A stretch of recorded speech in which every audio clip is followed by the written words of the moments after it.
Okay, good evening, good evening, good evening. Dito naman ang inyong lingkod, si Pastor Armando Ismontero. Welcome sa atong FB page sa YouTube channel. O ganini nga gabi ato na sa ipadayon ng ato ang munting programa, The Gospel of the Kingdom. O maayong gabi sa tanan, o maayong adlaw sa laing nasod, Luzon, Visayas, and Mindanao. Shout out sa tanan ng mga covenanted churches o covenanted pastors. Nining adlaw,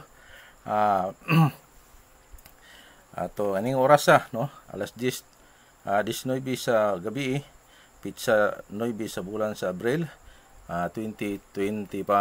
O gatong isigutan karon ni Kalaigsoon ang mahitungod sa kining gitawag nga 3G. So unsa man ning 3G Kalaigsoon, no, with the emphasis of God is good and God is great and God is gracious. Well, we all want to have a 3G phone with a 16G memory, a computer with 4G processor and a 500G hard drive, an iPad with a 32G capacity.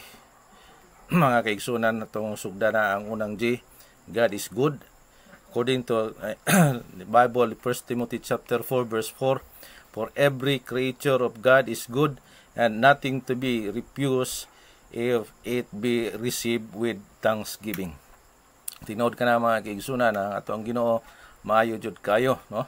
Siya ang Dios nga dili kid nato siya makabot kung unsa siya ka maayo, o ang although nga maabot sa to ang kinabuhi, no? Negative man nga mga ma-experience apa na aduna ay mga purpose.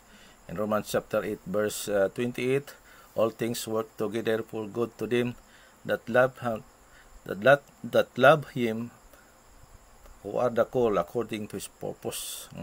So mao na ato makita nga all things work together. Although nga negative, dili maayo nga niabot sa itong kinabuhi, pero lately you would realize nga dunay mga katuyuan ang atong Ginoo. Ikaduha, God is great, no?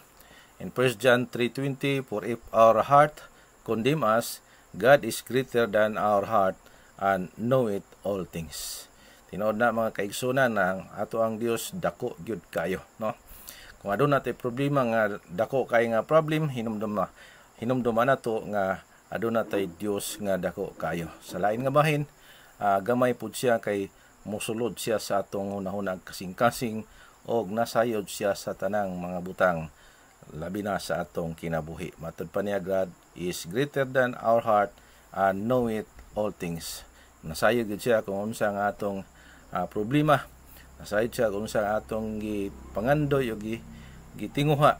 Mo na nga dili gid nato siya malansisan higala igsoon tungod sa iyang pagka all knowing. Ikatulo, God is gracious. 2 Chronicles chapter 30 verse 9, for if ye turn again unto the Lord, your brethren and your children shall find compassion before them that lead them captive, so that they shall come again into this land. For the Lord your God is gracious and merciful, and will not turn away his face from you if ye return unto him. Tinod na mga kaigsunan ng atong Dios puno gyud sa grasya. Ngani sa panahon ni King Hezekiah, urged the people to return to the Lord, promising that if they do, their captive relatives and children will find compassion and be restored to the land, emphasizing God's gracious and merciful nature.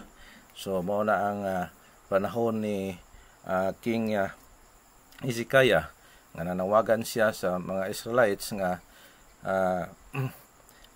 maghinulsol kay ang ato ang Dios, siya ang Dios nga puno sa grasya. Now sa panahon pud ni Hunas sigala igsoon, ato pong makita nga si Hunas duna siya nakita sa Dios nga puno sa grasya, mo nang nisibat siya. Kay dili siya gusto nga kanang laglagon ang Ninibe, no? Mo na opposite direction ang iyahang gihimo, imbis kay padtuon siya sa Ninibe, sa Tarsis siya paingon. Matod pa dinhi, and he prayed unto the Lord, and and said, I pray thee, O Lord, was not this my saying when I was yet in my country?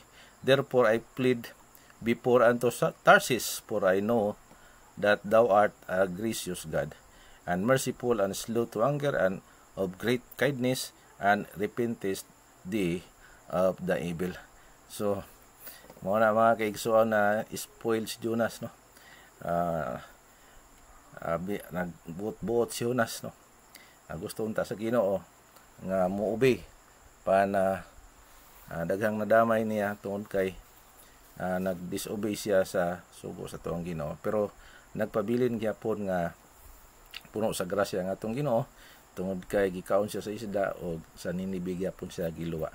So sa katapusan mga kaigsunan, take note, without God our week would be Sunday, no?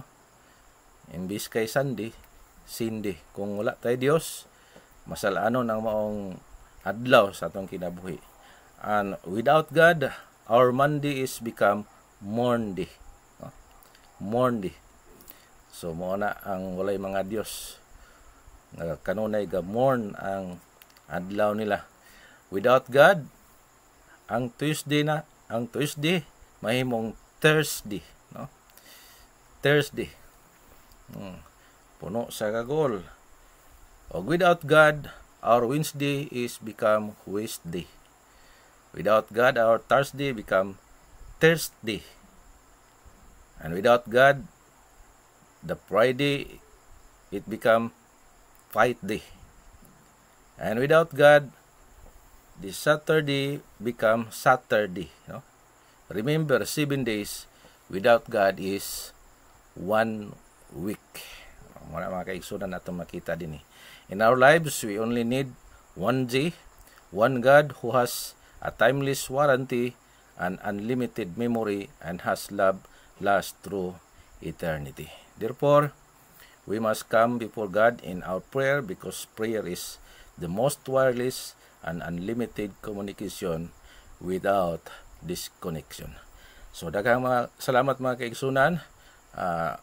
Namilit usa ko kaninyo karon sa makadiot o taas-taas na akong vlog, basig dili na ni siya ma-upload kay bago pa ang ako ang FB page o YouTube channel. O dili niyo kalimtan sa pag-subscribe o pag-like. Hinumduman na to ang 3G with the emphasis of God is good, and God is great, and God is gracious. God bless you, and many more blessings to come to each of every one of us. So hanggang sa muli, makita-kits tayo. Bye-bye.